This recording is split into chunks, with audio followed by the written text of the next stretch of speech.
What speed is considered stunt driving in Ontario? So when clients get stunt driving tickets or charges in Ontario, they often confuse it with a standard speeding ticket.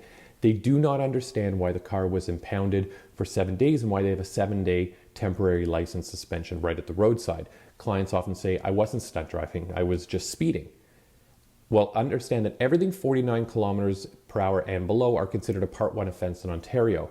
And this means that the penalties are fixed. They are a certain amount of demerit points, and a cost calculation is based on the kilometers over the speed limit.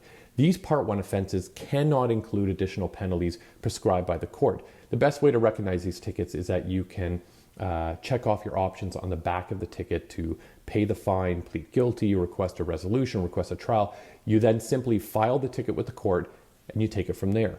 But once you cross the 50-kilometer threshold, everything changes. Once you cross that 50-kilometer threshold, the offense jumps into a class called a Part 3 offense. And now instead of checking off options on the back of the ticket, you now get a summons to court. And this means that you must appear in court on a specific day at a specific time, and you are no longer have a simple speeding ticket. The penalties are no longer fixed. They are open to the prosecutor to assign to your case. They have ranges, meaning the prosecutor can ask $2,000 or up to $10,000. They can ask for no suspension or up to 2 years suspension. They can even ask for up to 6 months jail time. So the question is, why did I get a speeding ticket in addition to a stunt ticket? Good question. The officer often gives both tickets when you are charged with stunt driving in Ontario.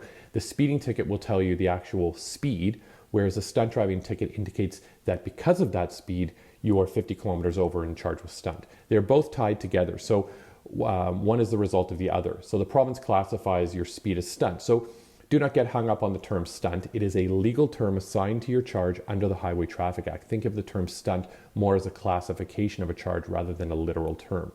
So here's a summary of all the stunt driving penalties, just so you understand. The fines, the minimum fine is $2,000, the maximum is $10,000. Demerit points are 6 demerit points, jail up to 6 months, probation up to 2 years, license suspension up to 2 years. The bottom line, 50 kilometers over the speed limit changes everything. Consider legal help. A stunt driving conviction can have a much more serious penalty, such as the 2-year suspension or up to $10,000 in fines and 6 months in jail. And these penalties will impair your ability to work and to drive. These are the penalties that will have a serious impact on your civil liberties.